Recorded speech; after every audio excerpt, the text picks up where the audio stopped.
Hello again. Thanks everybody for joining us. We're going to have a webinar here on control preventative maintenance with Danny Vitullo. And Danny, let me turn it over to you. Okay. Well, thank you, everyone. What the course overview is, we're going to be covering several topics, and these topics definitely pertain to both service and applications and operators. We're going to be going over setting passwords, saving control data, creating setup archives, reading in setup archives, machine data, alarms, machine registration, and logbook. These topics pertain more than just to the service guy in the sense that an operator can actually back up his machine and protect against a catastrophic failure, say a lightning strike or something to that effect. Our two controls we're going to be going over are the 840 and the 828D together. So we're not going to treat them as separate products except for where it notes. Passwords. There's three basic passwords that you're going to be dealing with, both from a user and from a service standpoint. The customer password gives you a different access level into the controls, parameters or settings. Same thing with service and manufacturer. Manufacturer is the top level password. If you do use the Sunrise password, you have access to everything in the control. Maybe things you don't want to get access to, parameters that pertain to the way that tuning works or things like that. So you may want to try to use the lowest level password you can. That being said, let's take a look at how a password is activated. Right now, I've just switched over to our Simutrain software. This is our simulator software, but it's actually more than a simulator. As you'll see later, we can actually emulate a machine. So I can take the configuration from an existing machine, create a file that I then load into this software, and then emulate that machine's tool page, that machine's drive dynamics, that machine's part programs all come through that archive that I use to create this file. First thing we're going to need to do to get into where we can see what passwords level is currently set on the machine is navigate to the setup screen. So we're going to go through menu select, which is this button here in the 9-key selection that's over here on the right side of the screen. This menu select key could be in multiple different places on your machine. There's multiple manual panels that have this button in different places, but all Siemens controls are going to have this menu select button. And this button does a lot of things for you. It actually is a quick navigation to all the different places you can get to in the control. It brings them up in this screen. So if you're ever lost and you're not sure where you are, you hit menu select, you can always find your way. Next, we're going to go into setup. And once we're in setup, the home screen in setup is going to tell you which access level we're at. Right now, we're sitting at key switch 0. Key switch 0 means there's no password, no access to the control has been allowed. It's the minimum level of access. But you'll also notice there's a little arrow over here on the bottom right side. What these arrows mean, if there's ever a little arrow there, it's telling you that there's some other navigation that you could be at. Example, if I had been sitting at this screen the last time I left menu select, like I'm back at my home screen, I'm going to hit menu select, setup, it takes me back to that place. So you could get lost if you didn't know that these arrows existed. If I just click the arrow back up, it takes me back to the home screen. So once I'm in this home screen and I want to set my current access level, I just set password, and then it's all caps, and I'm going to use the full password. Oh, it's got to be all caps. So now my password switches to manufacturer, and I have access to everything in the control, including parameters and tuning options, everything.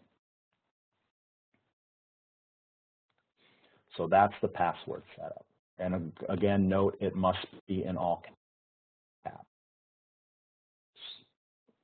Next thing we want to talk about is saving pertinent control data. So what this is going to allow me to do is it's going to allow me to assign an archive of the tool page, all the 0 points associated and magazine assignments associated with the tool page, as well as the basic 0 points, or otherwise known as the base reference. So let's take a look at Sinutrain again and see that. The first thing that's a good practice whenever you're dealing with archiving anything is you never want to archive a machine with a tool in the spindle. Some builders, when they build these machines, they will not allow an archive to be loaded when there's a tool sitting in the spindle.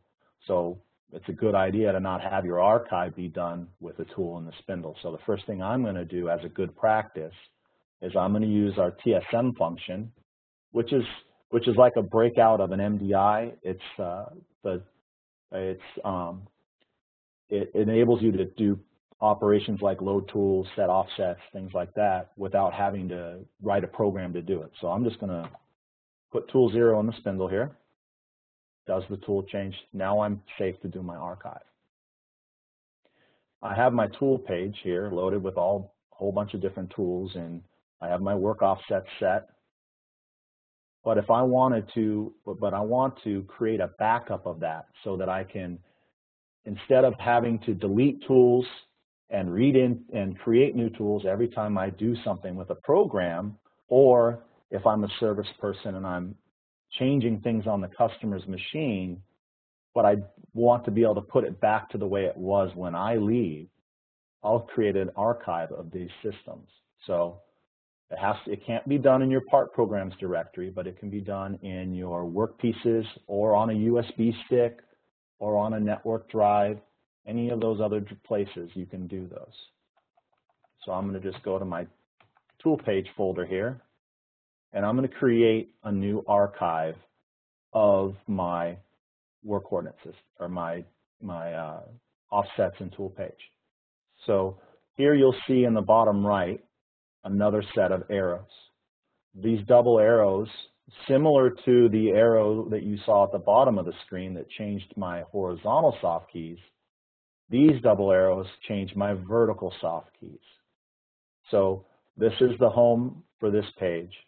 If I hit the double arrows, I see my archive button comes up. Then I just click archive, and then what type of archive do I want to do? Right now I want to do a tool setup archive. So it comes up with my dialog for creating my archive, and I can either do a complete list or a list of just the tools used in a specific program. The magazine assignments, by selecting yes or no, this is going to determine whether or not the archive contains their actual position, the tool's positions in the archive.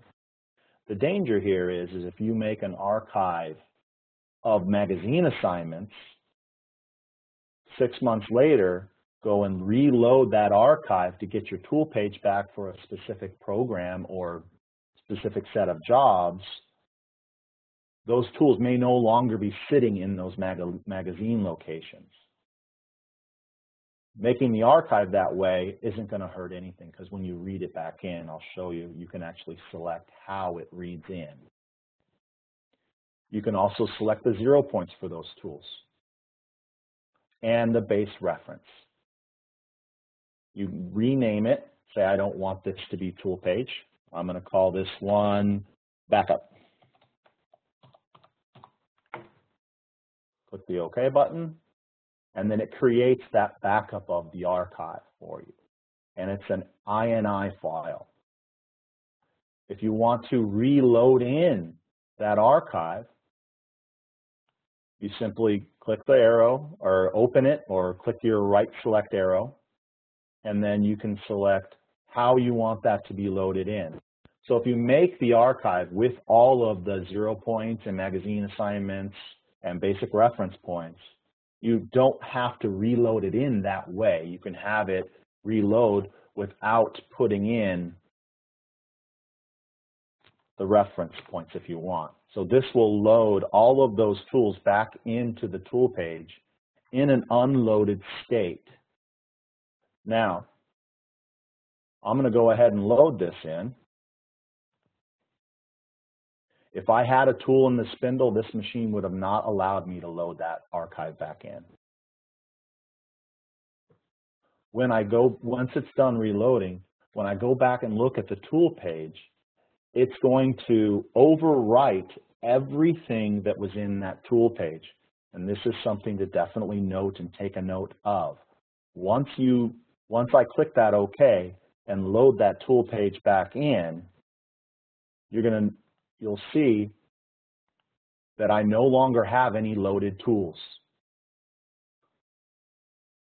It put all the tools as manual tools or tools outside the tool chain. If I had, sorry, Chris, did you have something? No, we got a first question, and it's kind of pertaining to this. So I didn't want to interrupt you if you're in flow, but if you got a second. No, you're good.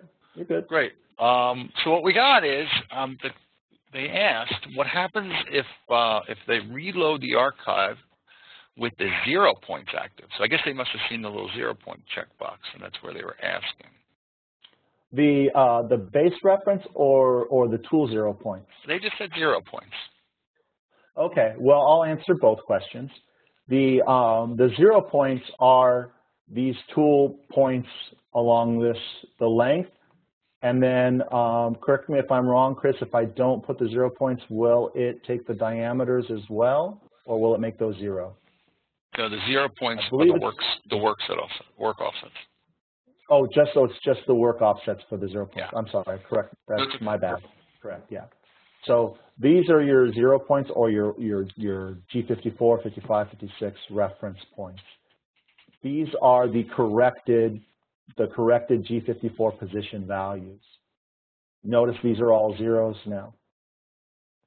The base reference is the first offset from machine home.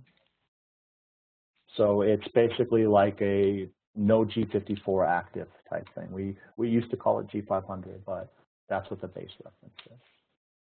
Perfect. Yeah, I think that got it. Okay, perfect. Thanks. Yeah.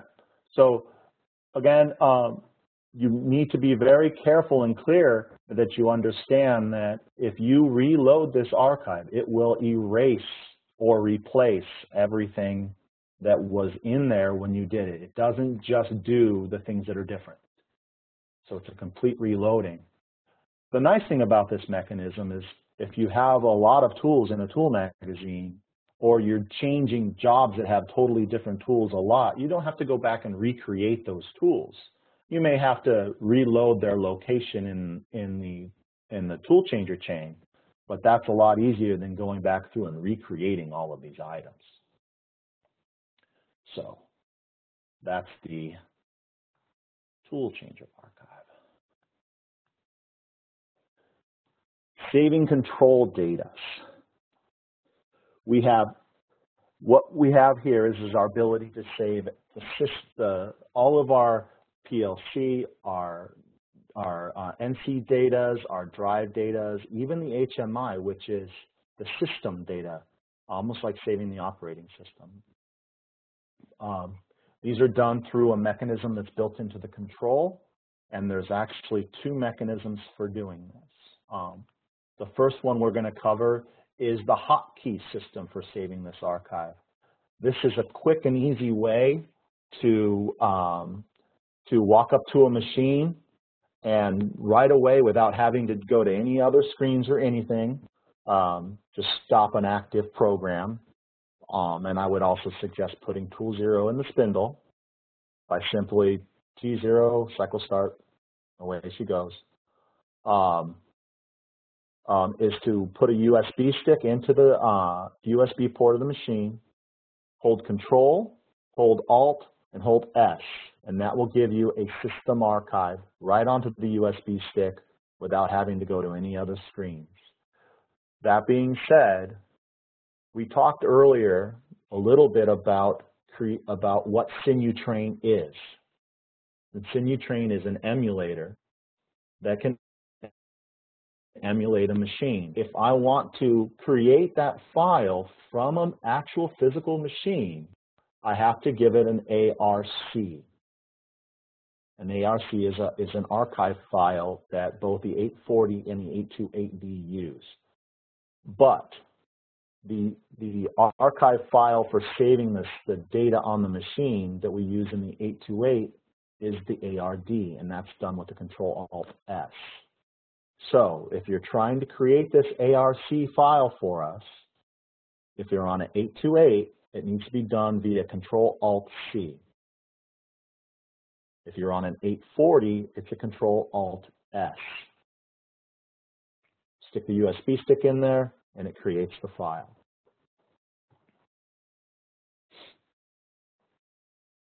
So, creating setup archives.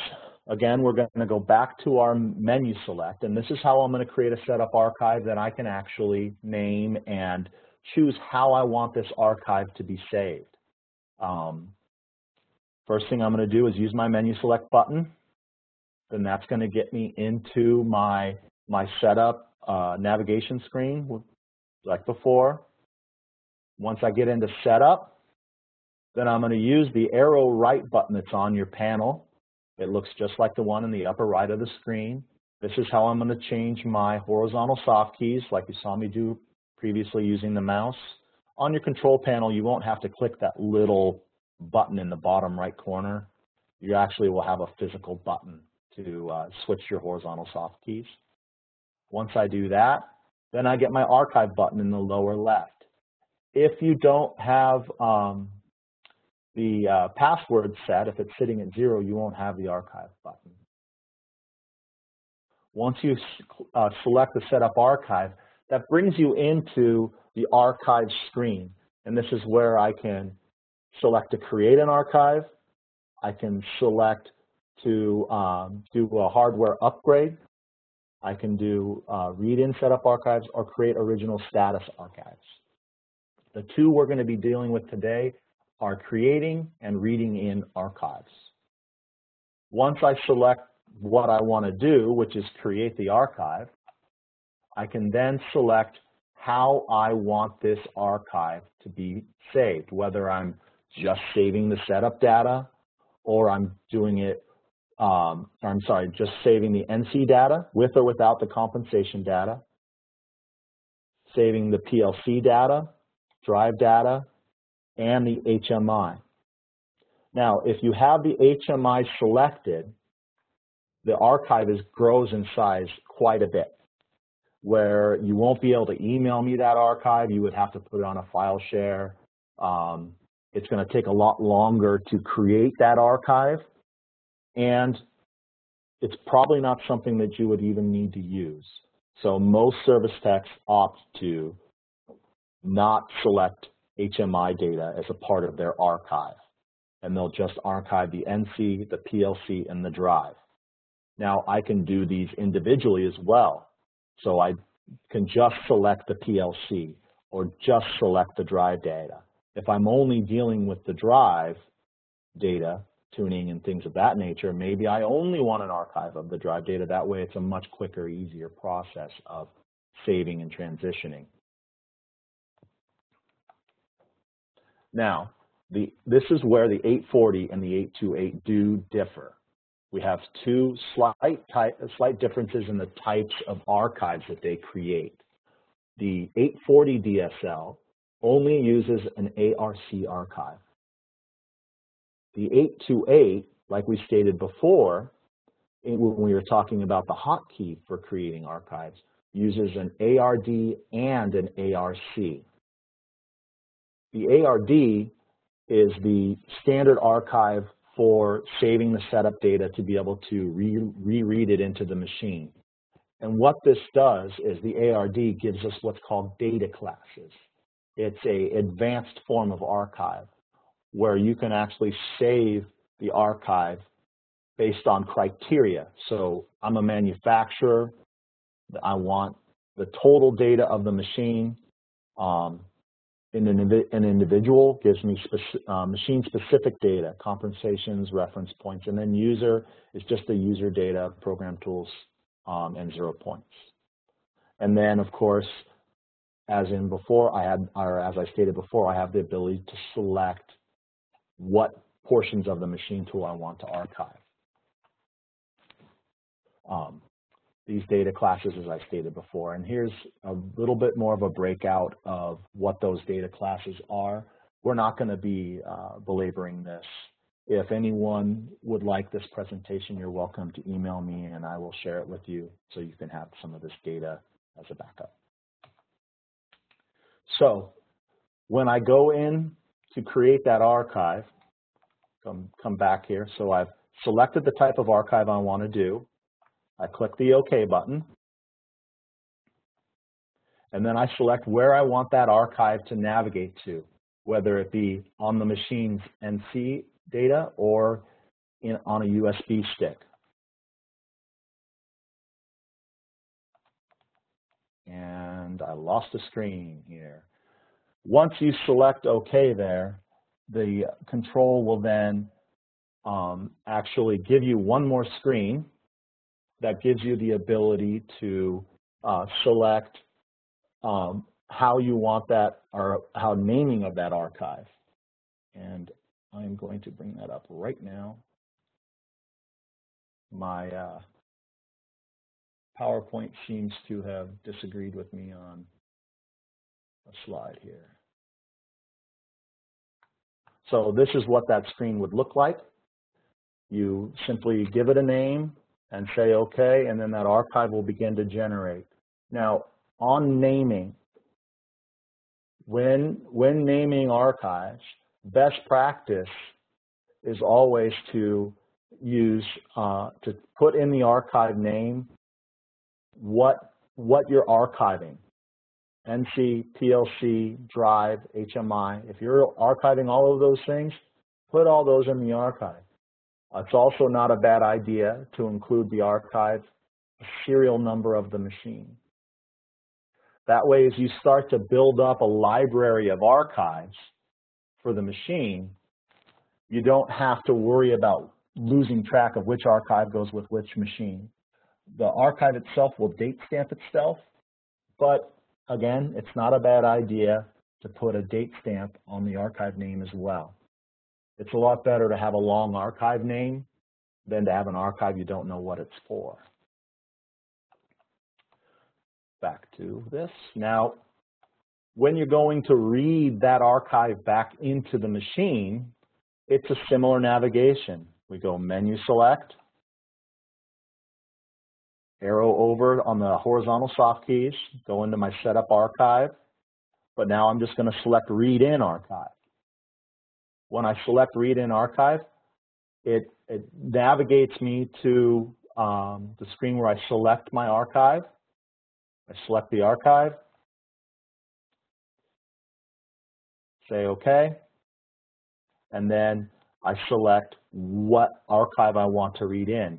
On the 828, I have data classes. I can select if I want to do a manufacturer read-in, an individual read-in, or a user read-in. At this point, even though this archive contains everything, I don't have to read in everything. I could only read in the drive portion of this archive. So as a service tech or an applications guy, I walk up to the customer's machine, I put my USB stick in, I do my Control-S, I've got my full archive. Now I can walk up to that machine and only read in the drive portion of it if I want to. So it's a very powerful tool. So Danny, is this a good transition? Because we got a couple good questions that came in. Sure, perfect. All right, great. So one of the questions that came in was, do you need to capture the HMI data if you want to use It looks like they're using it for Sinutrain, so it sounds like they want to build it with the machine control configurator and make a virtual machine. So do we need HMI for that? No, you don't need the HMI data. In fact, you don't want to in that case, because the odds are you're going to be taking that ARC file and emailing it to either Chris or myself or one of the other gentlemen on our team. If you don't have that add-on to Sinutrain, you could email it to one of us and we could then generate that file for you. You don't have to, in fact, you don't want the HMI in there because it'll be too big to email.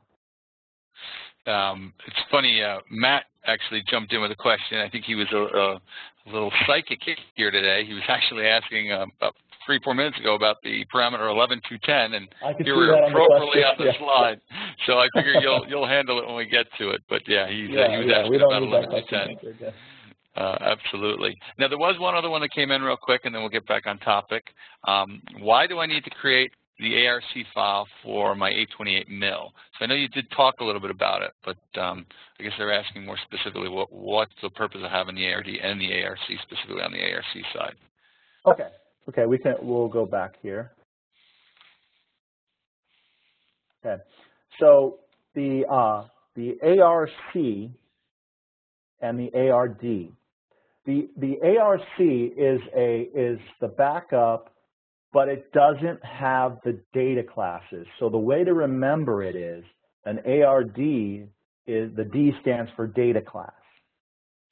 No, I think they're asking more, why would I want to make an ARC for my 828? Okay, perfect, yeah. Okay, yeah, the problem is we cannot make a Sinutrain set file, which is the file that you use to load a machine configuration into Sinutrain. We cannot make that with an ARD. So you need the ARC with an 828. It's only for Sinutrain. So yeah, I think that's what you're referring to. Yeah, so if you're using if you intend to use that the configuration you're backing up of that machine, then you need to do an ARC if it's on a 828. It only applies to the 828 because on 840 we only have an ARC. We don't have an ARD. I know that's confusing, but it is what it is.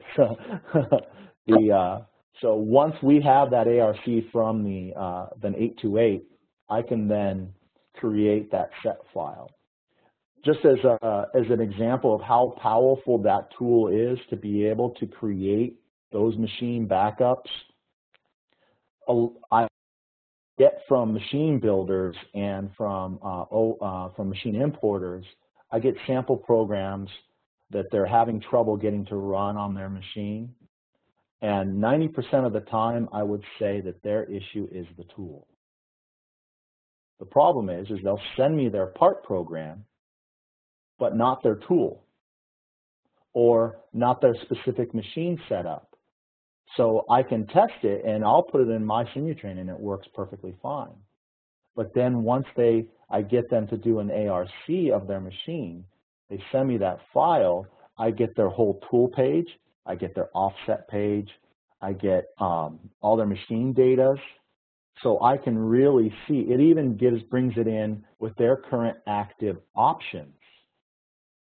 So it gives me the ability to really see what's going on that customer's machine. And 9 times out of 10, I go in and change a tool diameter or the type of tool they're using, and everything's back up and running and happy.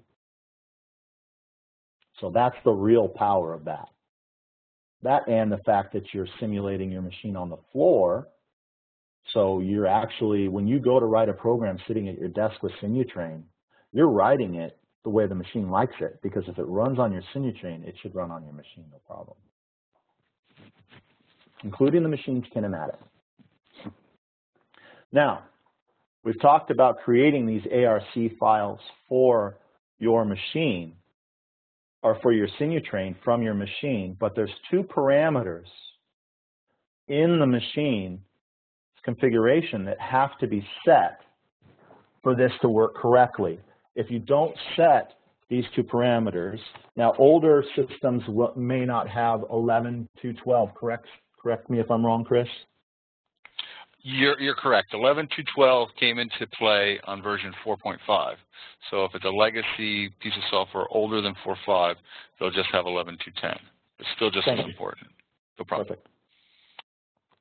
Okay, so let's take a look at how we can get to these parameters.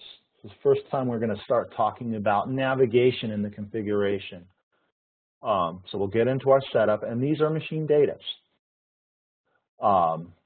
Now, Siemens has put in a really, really nice tool for searching. So I can either search by name if I know the name, or I can search by the number. So we know that our first one is 11210. Takes me right to that parameter. Now mine happens to be set correctly. But what you want to note on these parameters, now I can't change these in a Simutrain machine, but on the machine tool they wouldn't be blue, is this is an OH, which means that's a hexadecimal. So it's got more data to it than just a number. It's actually multiple selections together that create a hex bit. So if I'm on something with a hex bit, i.e. this MD that I want to set to 0H, I can then use the select key to open those hex bits, and all the active hex bits that are associated with that would show up. I don't know if that'll show up on one. No, it shows up, but you just can't change it. So if any of these bits are activated, then it's going to change the value in that field. These values, what they do is if you have them turned on, it makes your archive bigger or smaller, is really what it's doing. So we want to make sure that it includes everything, and that's what this is doing for us. So you just set that to a 0H. You can either type in the 0H or go to the select screen and uncheck all these bits, and that'll put it to a 0H. Danny, you think there's any reason why they should ever have them other than a 0H or a 0? Maybe for archive size. Yeah, I mean, short of that, there's really no benefit. And even the size of the archive doesn't. You're only talking, as long as you don't include HMI, it's maybe 2 meg. So I usually train guys, just leave them there.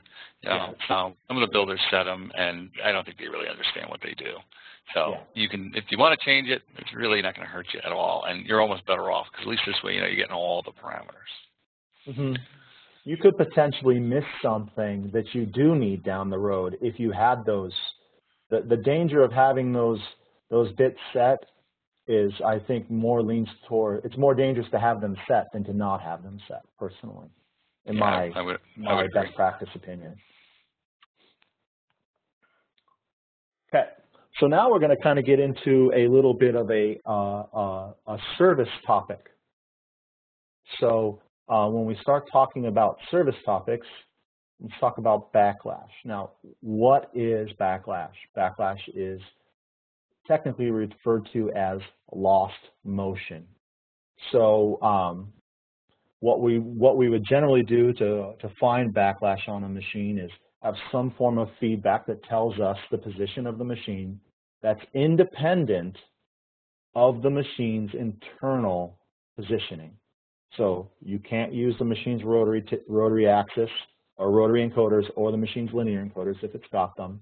And then you need to create some form of a procedure for moving the machine in a confined way to be able to cross the zero of the machine and return to it with just the one change in direction. So this on the screen I have here is just a sample little down and dirty program that I use personally to be able to have the machine move to a position 0, then pass 0 in the same direction, then I reverse back to 0, and that difference when I continue on and then go back, the difference between those two values is my lost motion or backlash. And that can be done using indicators. People will use lasers. If you're ball barring the machine, a lot of times ball bar reports will give you a backlash amount, and then you could then put those into your configuration or into your machine data. So you would then navigate to that machine data. Again, if you don't know the number, you can do a search. So you can type the word backlash if you want. I believe that's doesn't come up, you cancel your search. If you don't know where it's at, you can keep searching until you find it. Oh, there's backlash. So I didn't even know that it was machine data 3245 or 32450, pardon me. But just by typing the word backlash and doing a search and going through the different types of machine data we have, eventually it finds it. Now, granted, yes, I knew that was in Access MD, and you can, when you're talking about something like backlash, you're probably going to say, yeah, that's probably an Access parameter. But that being said, some parameters that you're looking for or types of things you're searching for, you may not know what those are or where they're going to be. The search function is powerful enough to help you find that. Also, say I don't know how this value should be entered or what this value is doing. I can use the help key, and this actually will give me the manual's description of backlash and how it works. And then I can just exit my help. So anytime you have a question about anything, whether you're in parameters or whether you're in a program or anything, the help is content sensitive to the point where if you just typed a G-code command, you type G0 and you put your cursor on the G0 and hit help, it will take you to the description of G0. One thing to note as well, and this is also something that a lot of people really enjoy, the fact that you see this is an inch currently. So the value that I'm putting in backlash, I'm setting it in inch. If I convert this machine to be running in metric, which I just did, and I come back to my parameters, now all my parameters are sitting in metric. So I can, if it makes more sense for me to do a set value in metric, I switch the machine to metric. If it makes more sense to do a set value in inch, I'll switch the machine to inch. It's your choice. The machine doesn't care.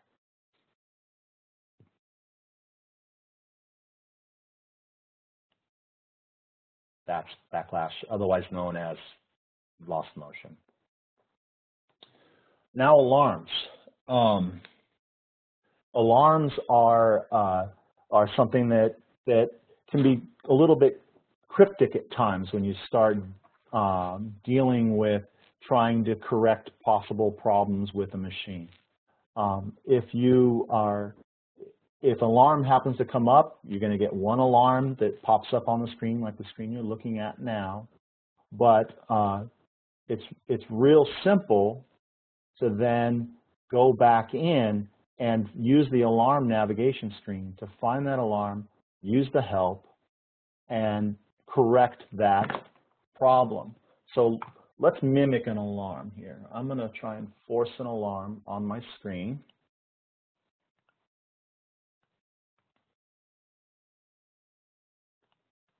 Pardon me.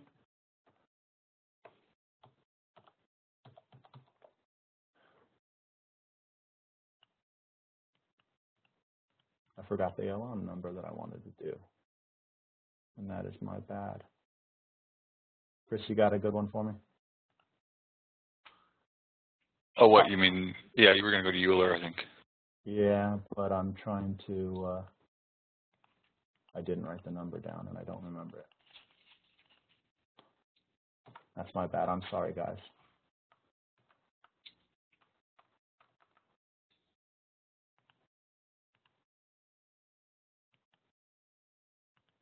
There it is. Okay.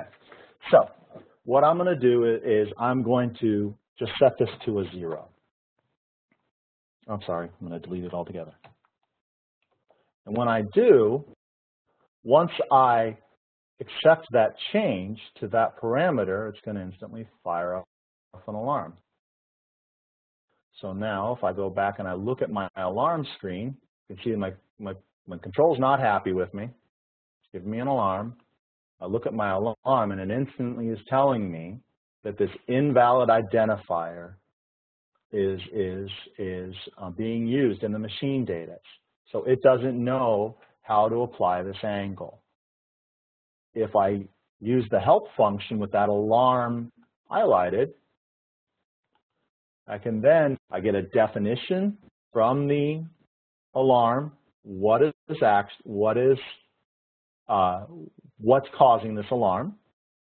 I get the state that it puts the machine into, and then it even gives me some remedies. So if I look at these, the remedies are actually showing me what's going on. So right now, this is a Euler angle alarm.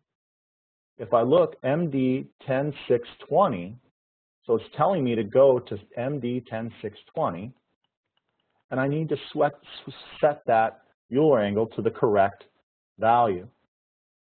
So if I go back to setup, you can see 10620, that's my alarm. If I just follow my reference, and if I didn't know what the Euler angle was, I could, in the help, do a search for that Euler angle then, or for this parameter, and get more information from it. In fact, I can use help from here as well. So now this is giving me further definition of what this is supposed to be. So the default values are A2, B2, and C2. So it's telling me this default value is A2, B2, C2. We put the A2 there, reset our PO, and we just pulled the machine out of an alarm state.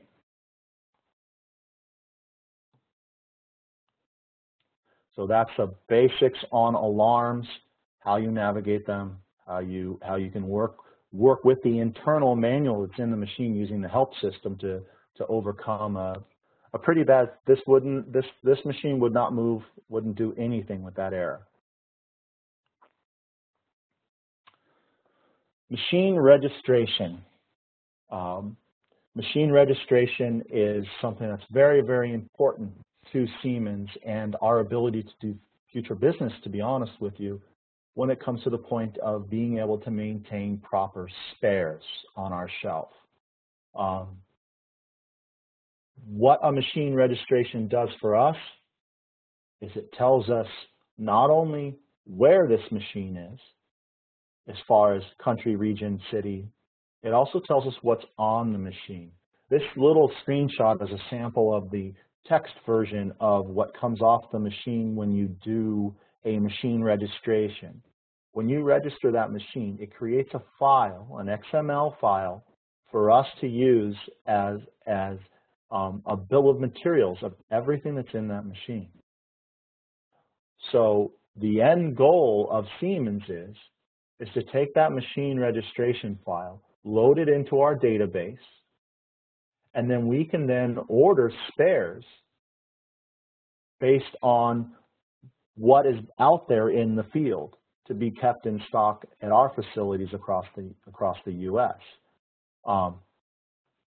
If you bring in a machine and you're the only person in the world that uses an NCU, and you're bringing in 100 of those machines, you're the only person that brings them into the States, and we don't know it, why would we stock that part if there's none here? So this is a way for us to maintain a very accurate service stock. It's also what we use to activate the machine's warranty. If your machine is not registered, it is not considered under warranty. All warranty service starts with machine registration. In fact, the warranty on your machine begins from the registration date. Now, how do we go through creating our registration and using the logbook. So machine tool registration, let's get right to it. Registration, the navigation to the registration or to the machine logbook is done via the alarm button. So this alarm button is going to be somewhere on your screen. When you select the alarm button, it will bring you into the base horizontal soft keys like you see here. If you don't see these, if you see these, then you have to arrow over to see your version button. Once you select version, then it's going to go and reach out and grab all the different versions of the of what's on the system, and then it gives you the ability to go into your logbook. This is where your machine description for the registration is held. So the first thing you're going to do is select the change button. When your machine gets to the customer, you need to do the startup complete. But first you need to fill in some data for us. So first thing that's going to come in, most machines coming over here are going to already have this manufacturer tab filled in. So they'll put in all the data for their own personal stuff. Hopefully the dealer's information is filled in. If not, this is where an installer would fill in their data. And then we want at least a minimum data from the end user. We prefer to have as much information as we can, but the minimum that we need is to know that it was done in the United States.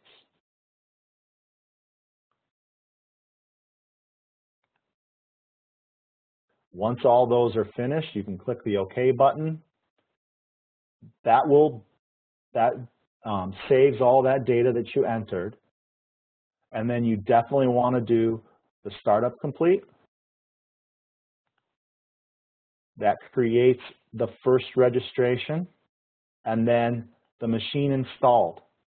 Once you click that machine installed, it creates the final commissioning is what we call it. And then you can save that data to a USB if you wanted, or on the machine's internal drive. What this creates is it creates this XML and this TXT file for us. When you are done and you've created this XML file, what we want you to do is we want you to give it to us.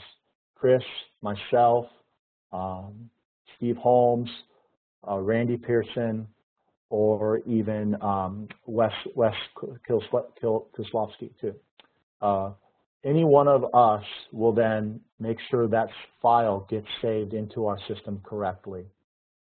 Very important. First off, this is the beginning of your registration. If you have a machine on your floor and you call in to our customer service line and you need a service guy under warranty, they really want to see this registration first. It opens the door for assistance is really what it does. So that's machine registration. Hey, Danny, we did get a question regarding the topic, if you have a sec. Most certainly. What they said was, if I register a machine, is Siemens going to contact my customer behind my back? Well, I'm assuming this is probably a dealer. Yeah, that's, I've had that question quite a bit, and the answer to that is no. We want you to be the one dealing with your customer. We just need the information contained in that registration so that we can have accurate stocking. We're talking about a lot of controls, a lot of different motor modules, the drive modules that turn the motors, a lot of different types of power supplies. All of that information is coming in on that registration for us. And that bill of materials is a very powerful thing for us to be able to do stocking. We can't stock everything that Siemens makes, but we want to stock everything that's coming into the country. That's our goal as a company, because then we can quickly respond to service issues. And also, the nice thing is when you, as a side note on that, you call into our customer service, that machine is registered. The service guy that you're talking to on the phone, the CS person, can actually look up your bill of materials and see what components that machine has. And if you're going to order a motor module and you might not know what version it is, he can tell you that. As long as you tell him the ID, you know, a little bit of information about it, it really helps the CS as well, just from a support standpoint. Beyond getting you the right, you know, being able to stock parts, it helps them determine that, you know, if you order an item for a specific bill of materials that they have in the system, and he can see that that was never on that machine, he might be able to save you from ordering the wrong part. Very, very powerful tool. Yeah, on a side note, I do mention to all of my dealers and OEMs I deal with, not only is it something good for us to have, it's super great for them to have, because it's a file that they can open on any PC, and now they have a full record of everything that's in that guy's machine. So it does them as much good as it does us, really. It's a pretty simple process. Cool. It doesn't take long. Good stuff, Dan. Yep. So just as a kind of a little bit of a wrap up here to the whole thing is Siemens covers the country really quite well. We have a lot of offices and a lot of staff spread out all across the high use areas of machine tools in the States. Obviously, you know, Chicago and Michigan and Ohio being big focuses for us because there's a lot of activity in those places. We also have good staffing in Southern California as well as Washington as well. And those dots don't represent a single person. Those dots either represent offices or subsidiaries or something of Siemens that are all part of our business unit. So this is not all of Siemens, this is just our business unit. So that's all I have for that, everyone. If anyone has any questions, now is a great time. If we haven't answered your questions already, I'd be glad to work on those now. Perfect, Dan. Great job. Thanks for all of that. That was certainly a very well put together and detailed presentation. I think a lot of people on this will agree.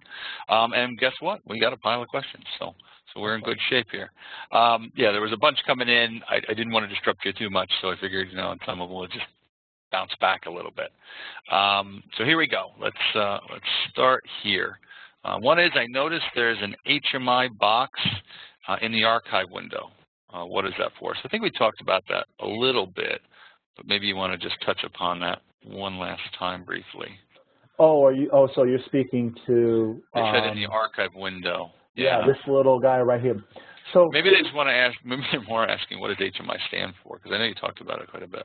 Yeah, HMI stands for Human Machine Interface, but what the HMI in this instance is, it's the operating system. So it's actually backing up more than just configuration items. It's backing up system software items that, to be honest with you, really, it's a good idea for if you don't have any archive of this machine. I always say best practice, get everything you can get. But if you're just dealing with series archives, then the HMI is unnecessary. And if you're dealing with trying to create an ARC file for one of the people on the dealer support team to be able to make a file that you can load into your Sinutrain, you definitely don't want the HMI because that file will be too large to email, especially on the higher technology machines that have a lot of modifications to the operating system. What I will add, though, if they do get to the one with the HMI, we can still build it. So it's not a game changer necessarily for us. We lost your PowerPoint, by the way. Yeah, I got a little happy with the mouse. While we're on the topic of archives, another one came in. What is the purpose of text or ASCII file for an archive instead of binary format? Ooh, You want to get that one, Chris? Because I have an answer, but I want to. You would probably be better to answer that one, because I know when you're sending archives to like our higher level support, like if there's an issue and you need support on it, our higher levels want the ASCII archive. The binary file archive is going to be smaller, correct, Chris? I don't know if it's tremendously smaller. I think it's more of a historical thing. I think originally we probably supported binary prior to ASCII text. For me, generally, what I always train guys is if you do get in the habit of saving in an ASCII text, it makes it viewable externally. Now, if you save it in a binary format, you look at it from WordPad or Notepad, it's not going to mean anything to you. But if you save it in a text format, it's fully readable, so you can open it up and view the whole thing. So I can't ever see any reason why you'd ever want to save it in binary, to be honest with you. There's nothing I know of. Yeah. Now, a very good question came up that I just saw in the field, and I'll go ahead and field that right now. Sure. The question was, can someone tell if a machine has been registered? Now, if you look at my screen now, you can see that my machine installed button is gray. That means the final commissioning has been done on this machine. That doesn't necessarily mean that the machine was physically registered. If you're worried that a machine has not been registered, best practice is go ahead and save that file again for us, send us that XML, and we'll run it through again and see, just to make sure. It's always best to err on the side of caution. It's no problem for us to re-register a machine only to find out that it was already registered. It's better to do that than to miss having a machine registered. You know, on that registration topic, Greg came in with a really good question here. He said, if I say I install new options in the CNC, will it be reflected in the new bill of material, or is it created based on the factory configurations? It most definitely will. Once you hit that save, it's going to save what's currently active in the machine. Yeah, so it's using that new topology. So with that being said, yeah, it's super important if you do change some components in the machine, send us a new updated file. We'll update it into our system. We can do that as many times as we need to, and for your own records. So great question. Absolutely. You definitely want to do any of that kind of stuff. Yeah. One thing I missed on that, the logbook side of it, and bad job on my part, is this logbook does one other thing for you that's very powerful as a service guy. Instead of hitting the change button when I'm in the logbook, if I hit new entry, it opens up an internal document that stays with the machine where I, as a service guy or a factory applications guy, anytime I stand in front of this machine, I can keep a log on the machine of everything I did. And then anyone can come and open that and look at it that has the service level password. So I had a problem with a motor where it was oscillating. I came in, I tuned the motor, I wrote a quick note, motor was oscillating, I tuned the motor. I went about my happy business. Another service tech, different than me, comes in, goes in, motor's oscillating again. He tunes the motor, walks away. Well, if he would have looked at the logbook and noticed that somebody just 6 weeks before had tuned that motor because it was oscillating, maybe they would say, maybe it's not motor tuning. Maybe it's an encoder cable. Maybe it's a bad power supply. Maybe it's bad power coming in. You know, it's having this log on the control will definitely give you the ability to keep a running tally right there, so that anybody that walks up to the machine, if there's a problem, if they go through the logs, the first thing they do, then maybe they're not going to chase their tail and do the same thing somebody else did that didn't correct the problem. Very, very good, powerful tool to use in this logbook. So we have some more. Oh, yeah, we got some more questions. Well, as you got time, we got questions. So there's going to be any shortage. This was a good one. I think he's referring to when you were on the backlash content or topic. He says, why do I see sometimes more movement one way versus the other, but still comes back to 0? So I'm assuming he's probably looking in the travel of his test indicator, is what I'm guessing. So maybe 10 thou in either direction, but it's not really going 10 thou one way than the other. That would probably be more of a machine mechanic or dynamic issue. Generally, I see. It could be also a bidirectional comp issue, where control, our control has the ability to use what's called bidirectional comp, and a lot of controls do as well. Not a lot of controls, some other controls do as well, so you may see it on others, where you can actually, when you're lasering the machine or setting compensations, you do it directionally, because a machine isn't always going to be the same incremental amount out in both directions. So if somebody had a really big number in the bidirectional comp, that could change its position directionally. But I would say most of the time when I see that, it's a mechanical issue where inertias are coming into effect, and a machine is not able to position the same in both directions. Very good. All right. Here's another one referring more to the alarm topic. Can I have a customer save the alarms they're getting and then send me a file? Yes, you can. And I'm going to have to, you have your alarm logs, save log. That's a good, you know what, Chris, we need to add that to this. Yeah, because I don't even know if we showed the alarm log. No, we did not. Okay. Thank you for that question, because let me go over alarms here. We have our alarm list, all the active alarms. Then you have your message list, all the active messages. Messages are more like things, hey, this is about to happen type thing. And then we have our alarm log. This is going to keep all the current alarms that have recently gone off. Like you can see here, my Euler alarm that we were able to correct. And then you just save your alarm log to the alarm log location. So once you hit that save log, then it's going to be saved under your system data. And this is something we hadn't got into yet. And that would be under HMI, logs, alarm log. So here's that alarm log file.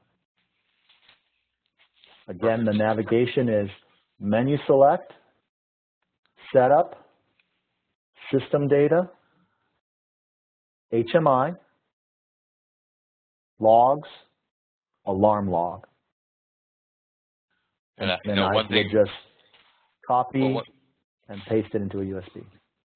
And one thing I'd add to that, just as an FYI, the size of the alarm log is limited by how much memory the OEM wants to allot for it. So you may find that, this thing's holding, 2 years worth of alarms, or the thing might be dumping itself every day. That's not necessarily a rigid setting on the control side. It's actually an MD that correlates to that. So if you find you have a machine that maybe you're having an intermittent problem on it and you want to expand that alarm size, the log size, you can do that. That is possible. Okay, so get back to it. I do have another question here, probably more pertaining to when you were talking about the offset tables, you were talking about archiving the stuff. The question is, what's the procedure for loading hand tools on the control? So I'm not sure if he's referring to loading from an unloaded state to a loaded state, or if he's talking about physically what would happen if he selected an unloaded tool. Why don't we call do both? Outside of this. Yeah. A tool that was outside. Okay, first thing I want to show you, since the question came up, is I'll just show you the mechanism to, now granted, I'm going to say this with a caveat. This is a very builder-specific thing that just about any builder can make this different. This is a very configurable thing. So it's going to be up to the builder on how they want to handle getting tools not only into the spindle, but into the a loaded state in the carousel. Some builders allow you to load directly into the spindle. Some force you to load at a load location. So it's going to be very machine specific. In this case, I'll show you first, we have all these tools that we would consider in this machine that I have built a hand tool. So I can call any one of these tools up in my program and the machine would stop, prompt me to, first off, it would put away something that was in the spindle if that tool was in the carousel. If it was a hand tool, it would prompt me to remove the tool from the spindle. So it's going to look for the spindle release button. I pull the tool out. It's going to look for the drawbar to go empty. And it's going to look for me to push the button again to put the tool into the spindle that I want. And then once I push that or I release to have that tool in the spindle and it senses that the drawbar has been closed, then that tool is now the active tool in the spindle. So that's the nutshell way it'll work. But that's not going to be every machine. It's very machine specific. If I want to, on this machine, say load this cutter into the carousel somewhere or into the tool chain, I select load and then I give it a location. It can be location 1 as long as that's empty. And then it then puts that into location 1 and you can see it's aligned with the gripper. Again, I can unload that as well, and then it puts it back out into the hand tools. If I want to load a tool, I can load a hand tool. Oops, got to turn on my enables. And then that just, it's a simulator, so it went through all the mechanism of getting that tool in the spindle like I pushed all the buttons for me. It just emulated it. Does that answer the question? I would think that would have answered it pretty good. Perfect. Okay, so looks like we're. I don't think I missed anybody here. If I did miss anybody, always you can feel free to reach out to either myself or Danny. There's Danny's contact information in front of everybody. So by all means, Danny is just as good as a resource as I am for any and all topic Siemens.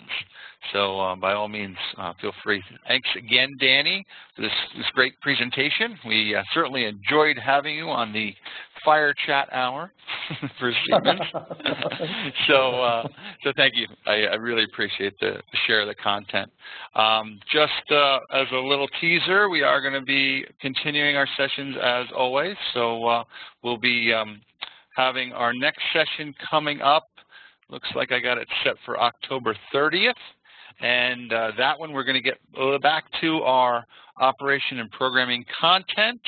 And we're going to be talking about in the 828 and 840 world, working with CAD/CAM and high-speed cycles. So I did do a similar webinar on this topic in the 808 control. And now we're going to look at it from the 828, 840 perspective. So some more advanced kind of free-form machining practices. And then it looks like after that, we're going to do some advanced turning cycles in December 11th, I think it's set for the 828, 840. So we're going to get to kind of push the turning side of the control. You know, we played around with it with a little bit of program guide and shop turn, but you guys are going to get a chance to see maybe some turn milling technology, you know, some more of the advanced side of the control. So we are going to be looking at that in the future.